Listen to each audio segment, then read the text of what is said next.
ஒரு வீட்டு கூட்டம் நடத்துகிறதுனால அந்த வீட்டுக்கு ஆசீர்வாதம் உண்டு, அதில் எந்த விதமான தடையும் கிடையாது. ஆனால் அந்த ஆசீர்வாதம் எனக்குள்ளே நிலை நிற்பதற்காக நான் என்ன செய்கிறேன், நான் எதை செயல்படுத்த வேண்டும் அதை என்ன செய்யணும், செயல்படுத்தி கொண்டே இருக்க வேண்டும். இன்னைக்கு அநேக பேர் நம்ம திருச்சபை நம்ம எல்லாரும் நினைச்சிடும் ஆண்டவர் தான் ஆராதிச்சுக்கிறோம், அப்படி தானே, நம்ம எல்லாரும் சர்ச்சுக்கு போகிறவங்க தானே, யாருமே என்ன செய்யல வேற அதுக்கு நம்ம போக கிடையாது. ஆனால் தெய்வத்தோடு கூட நான் ஸ்நேகமா இருக்கிறேன்னா நான் பகையா இருக்கிறேன்னா ஒரு கேள்வி. ஸ்நேகம் ஓகே, அப்ப ஸ்நேகம் நம்ம வச்சிருக்கிறோம். ஆனா சில இடங்களில் பகை நமக்கு உருவாக்கப்படுகிறது. சில இடங்கள் என்ன உண்டாகும், பகை நமக்கு ஆண்டவரோடு கூட உருவாக்கப்படுன்னு சொன்னா, நான் வாசிக்கும் போது ஒரு வசனத்தை ஆண்டவர் ஜெபம் பண்ணிட்டு இருக்கும்போது ஒரு வசனத்தை கொடுத்தாரு. பிலிப்பியர் 3ஆம் அதிகாரத்தினுடைய 18வது வசனம். ஏனெனில் அநேகர் வேறு விதமாய் நடக்கிறார்கள்,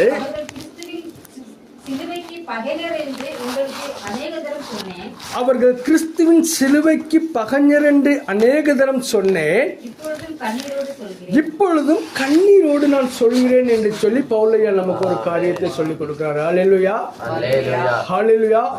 நம்முடைய வாழ்க்கையில எப்பவுமே ஆசீர்வாதம் வேணும் அப்படிங்கிறது நமக்கு நிர்பந்தமான காரியம்.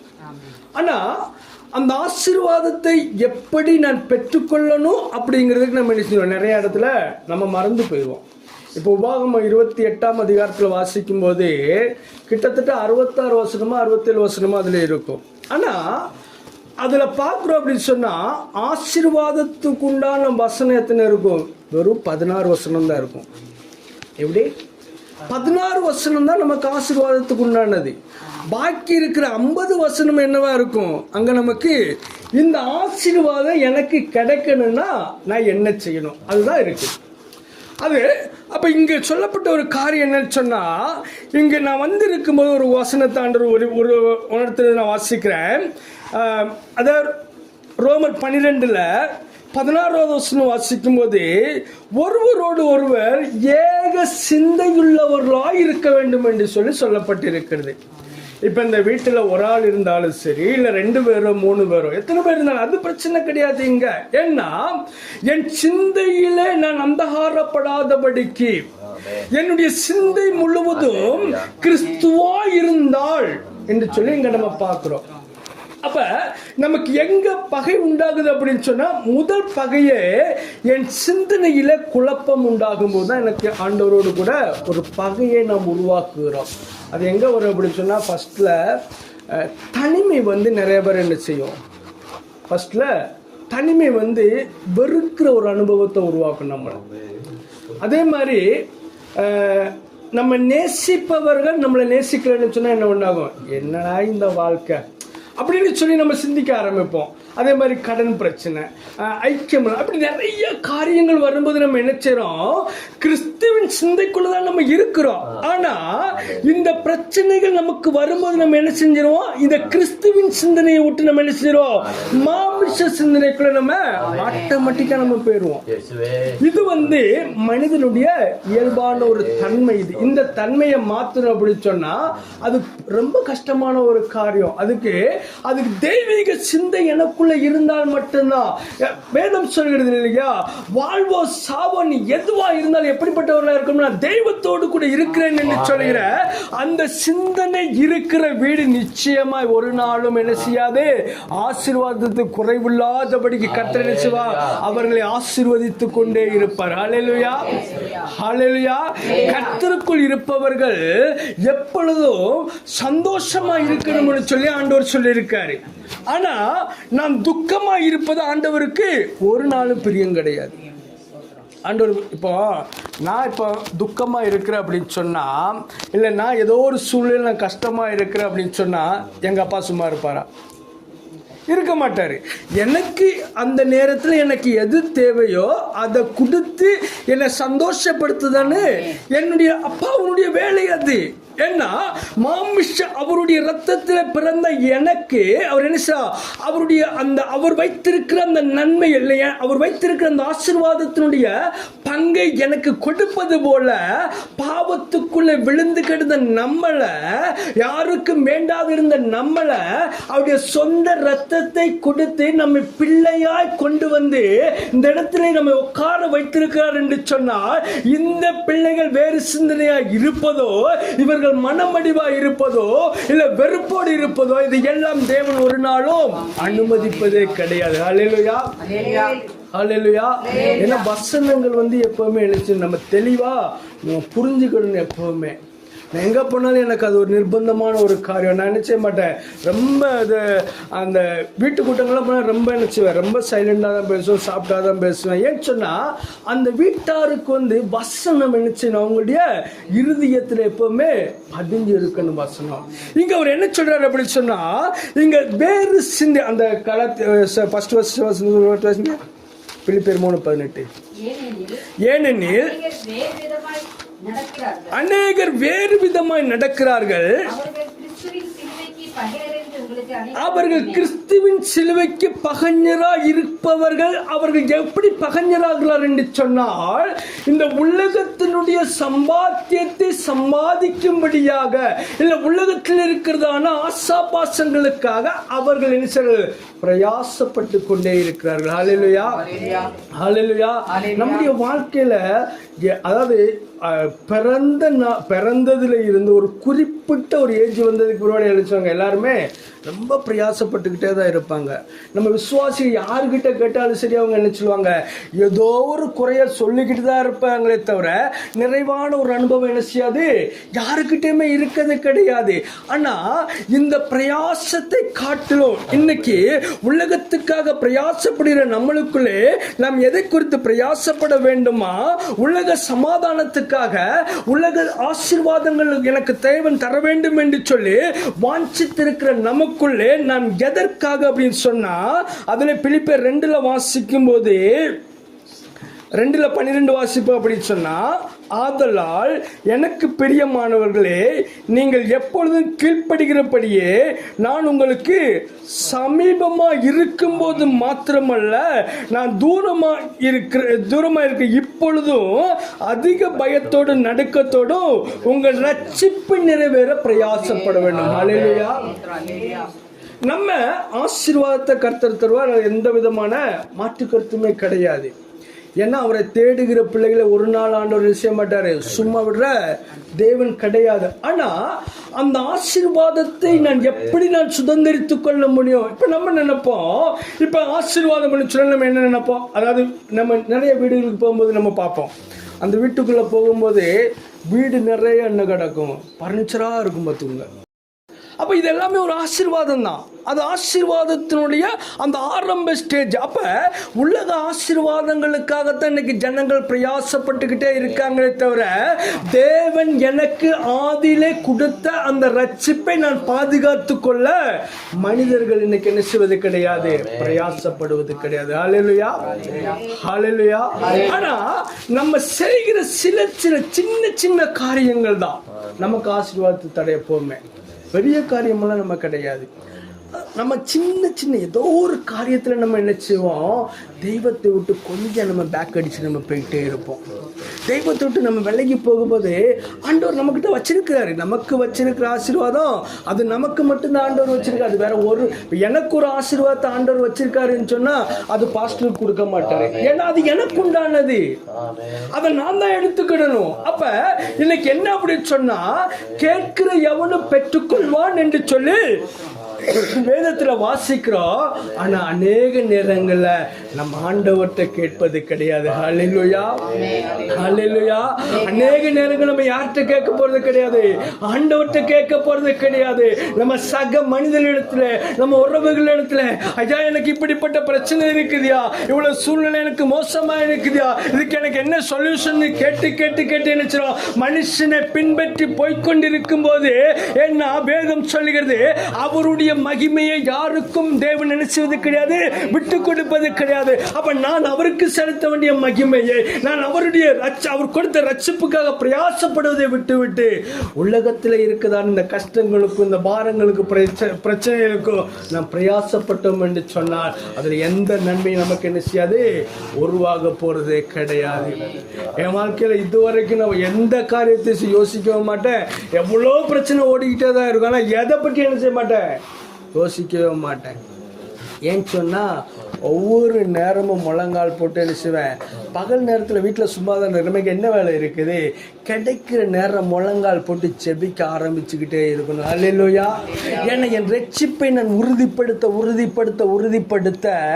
நம்முடைய ஆசீர்வாதம் தானாய் நமக்கு என்ன செய்யும், வந்துக்கிட்டே இருக்கும். பார்த்துக்கோங்க, நம்மை சுற்றி இருக்கிற சத்துருக்கள் இருக்கிறாங்க இல்லையா, நிறைய சத்துருக்கள் நம்ம சுற்றி இருப்பாங்க. இவங்கெல்லாம் நினைப்பாங்க, எப்படி நினைப்பாங்க, என்னைக்கு இவங்க ஆசீர்வதிக்கப்பட போறாங்க, என்ன நன்மை உண்டாக போகுது, இவங்களுக்கு நன்மை தீமை தானே இருக்குது, நன்மை என்னன்னு சொல்லி மற்றவர்கள் என்ன ஏளனமாய் பேசும் பொழுதோ, நான் ரட்சிப்புக்காக நான் பிரயாசப்படும் போது அவருடைய ஆசீர்வாதம் நமக்கு என்ன செய்யும், ஒரு நாளும் தடையில்லாமல் வருவது மட்டுமல்ல, அவருடைய சித்தத்தை அறிகிற அந்த அறிவை ஆண்டவர் நமக்கு தருகிறார். ஹல்லேலூயா, ஹல்லேலூயா. ஒவ்வொரு காரியத்தையும் ஏற்றனா ஜெபம் ஒரு வீட்டுக்குள்ள பிரதானம்.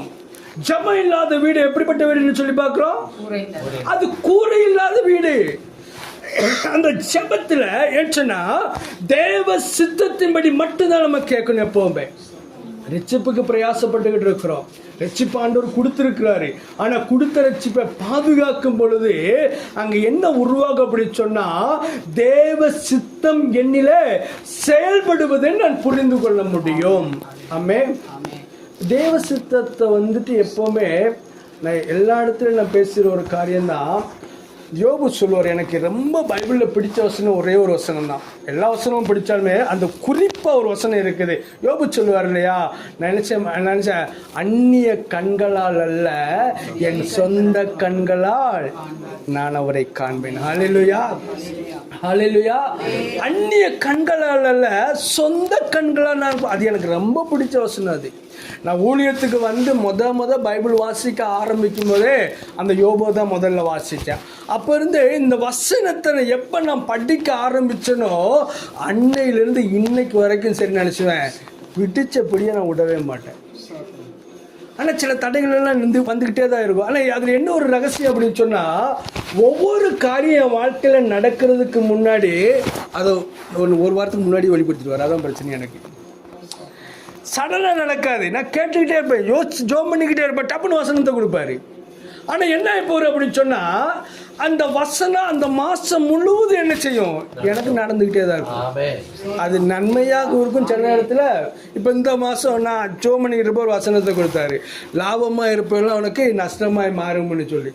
இது வரைக்கும் ஆனால் நஷ்டமும் இல்லை லாபமும் இல்லை, அப்படி ஒரு சுமூகமாக போய். காரணம் என்ன அப்படின்னு சொன்னால், ஆண்டவர் வார்த்தைகளை கொடுக்கும் பொழுது அந்த சோர்ந்து போகாதபடிக்கு நம்ம என்ன செய்கிறோம், அவர் சித்தத்தை அறிய விரும்பி என்ன செய்யப்பட வேண்டும், ஒவ்வொரு நாளும் ஜெபத்தில் தரித்திருக்க வேண்டும். ஹல்லேலூயா, ஹல்லேலூயா.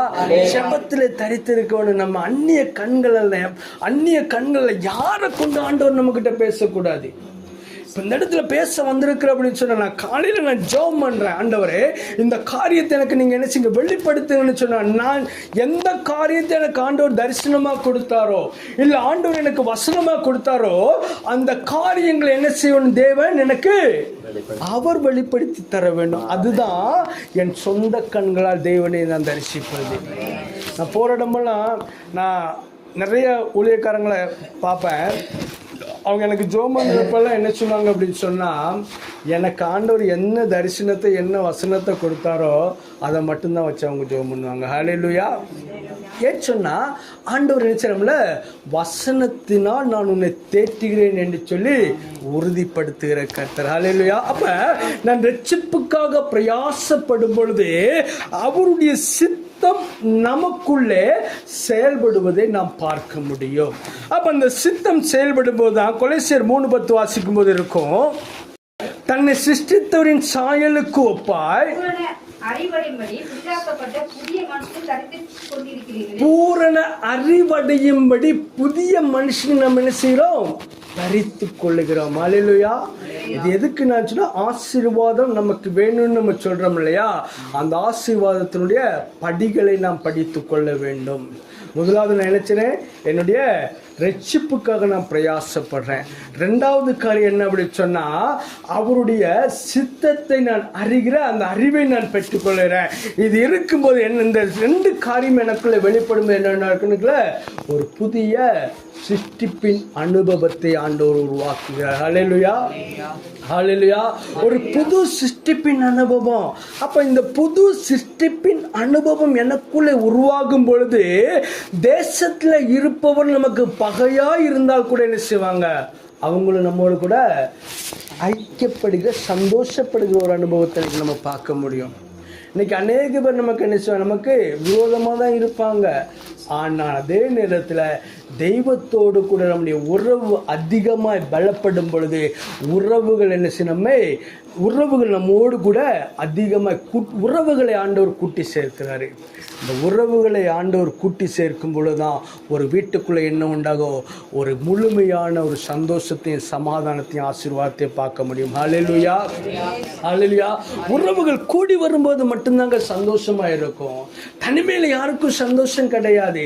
தனிமையில யாருக்கு சந்தோஷமா இருக்கும், அது அது அது ஒரு கேட்டகரி, அது ஒரு டைப், அது வேற மாதிரி போயிட்டு. ஆனா முதியவர்கள் என்று சொல்லி வரும்போது, குடும்பம் என்று சொல்லி வரும்போது, அந்த குடும்பத்தினுடைய ஆசீர்வாதம், அந்த குடும்பத்தினுடைய சமாதானம், அந்த குடும்பத்தினுடைய ஆரோக்கியம் எங்க உருவாகும் என்று சொன்னால், குடும்பங்கள் ஒன்றிணையும் போது மட்டும்தான் உருவாகும்.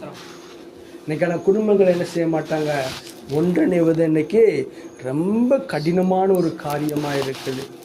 பாருங்க, கிறிஸ்தவத்துக்குள்ளே இன்னைக்கு நம்ம பார்த்துக்கிட்டே இருக்கோம் இல்லையா. இப்போ சின்ன ஒரு உதாரணத்துக்கே சொல்றேன்னு, இப்போ இங்கே தானே வீட்டு கூட்டம், பக்கத்துலேயே ஆட்கள் இருக்கிறாங்க, யார் வரல, இது அடையாளம். அப்போ இந்த உறவுகளை கூட்டி சேர்க்க வேணும்னு சொன்னால், அந்த ரட்சிப்புக்கு நான் பிரயாசப்பட்டு அவருடைய சித்தத்தை அறிந்து நான் என்ன செய்கிறேன், என்னை புதிய மனுஷனான மாற்றப்படும் பொழுது என்ன உண்டாகும், என் உறவுகள் இந்த இடத்துல வந்து ஐக்கியப்படுவது போது மட்டுமல்ல, உறவுகள் வந்து சந்தோஷப்படும் போது, சந்தோஷத்தின் மத்தியில் தேவன் நினைச்சிரா இந்த வீட்டுக்குள்ளே எப்பொழுதும் உலாவி கொண்டே இருப்பார். ஹல்லேலூயா. வெறுப்பு இருக்கும், பொறாமைகள் இருக்கும், வஞ்சனைகள் இருக்கும், எல்லாவற்றையும் நம்ம நினைச்சணும் உதறி தள்ளிட்டு, இதெல்லாம் எனக்கு தேவையில்லாத ஒரு காரியம் என்று சொல்லி நினைக்கிறேன். கர்த்தருடைய சித்தத்தை மட்டும் நான் அறிந்து நடக்கும்போது மட்டும்தான், அந்த வாசிச்ச இல்லையா, அந்த சங்கீதத்தில் 37-40 வாசிக்கும் போது இருக்கும், கர்த்தர் அவர்களுக்கு உதவி செய்து அவர்களை விடுவிப்பார், அவர்கள் அவரை நம்பி இருக்கிறபடியினால் அவர்களை துன்மார்க்குடைய கைக்கு தப்பி வைத்து ரட்சிக்கிற கர்த்தர். ஹல்லேலூயா. அங்க கடைசி ஆண்டவர் நினைச்சா, அப்ப அந்த கூடி வருகிற இடத்துல நமக்கு என்ன உண்டாகுது, உதவி உண்டாகிற ஒரு அனுபவத்தை நம்ம பார்ப்போம். இப்போ 10 பேர் வர்றாங்க அப்படின்னு சொன்னா, அந்த இடத்துல ஏதோ நமக்கு ஒரு தேவை இருக்குது அப்படின்னு சொன்னா, அதுல யாரோ ஒருத்தர் நினைச்சுவாங்க, நமக்கு நிச்சயமா ஒரு உதவி செய்வாங்க நமக்கு. அப்ப இங்க உதவி வரும். ரெண்டாவது என்னச்சுன்னா, நம்முடைய வாழ்க்கையில் இருக்கிறதான சில போராட்டங்கள், சத்துருடைய சூழ்நிலை கர்த்தனமே விடுவிப்பார். அப்பவும் நான் நினைக்கிறேன், அவரை நம்பி இருக்கிறபடினால் அவர்களே துன்மார்க்குடைய கைக்கு ஆண்டவர் ஒரு நாள் நம்மளை விட்டு கொடுப்பதே கிடையாது. ஹல்லேலூயா, ஹல்லேலூயா. ஒரு வீடு ஆசீர்வதிக்கப்படும் பொழுது, ஒரு வீட்டில் நன்மைகள் உருவாகும் பொழுது, துன்மார்க்குடைய கைக்கு ஆண்டவர் நம்மை விலக்கி நம்மை பாதுகாத்து நம்மை நடத்துகிற தேவனாய் இருக்கிறார். ஹல்லேலூயா. அப்ப நான் வீட்டில் ஆசீர்வாதம் உருவாகும், முதல்ல ரட்சிப்புக்காக பிரயாசப்படுறேன். ரெண்டாவது நான் நினைக்கிறேன், அவருடைய சித்தத்தை நான் அறிந்து கொள்ளுகிறேன். மூணாவது புதிய மனுஷனா நான் நினைக்கிறேனே மாற்றிக்கொள்கிறேன். அந்த தன்மைகள் உருவாகும் பொழுது நமக்கு உதவி செய்து நம்மை விடுவித்து, சத்துருக்களின் கையில் நம்மை விடுவித்து, சகல விதமான ஆசீர்வாதத்தை நன்மையினாலோ நம்மை ஒவ்வொருவரையும் கர்த்தர் நிரப்பவர் சித்தமுள்ள தேவனாய் இருக்கிறார். இந்த வார்த்தையின் மூலமாய் கர்த்தர் உங்கள் யாவரையும் ஆசீர்வதிப்பாராக. இந்த வீட்டில் இந்த நோக்கம், நாம் என்ன நோக்கத்துக்காக இந்த கூட்டத்தை நீங்கள் ஆயத்தப்படுத்தீங்களோ, கர்த்தர் அதுக்கு ஒரு குறைவும் இல்லாதபடிக்கு சம்பூர்ண ஆசீர்வாதத்தை கொடுத்து உங்களை ஆசீர்வதித்து நடத்துவாராக. ஆமென்.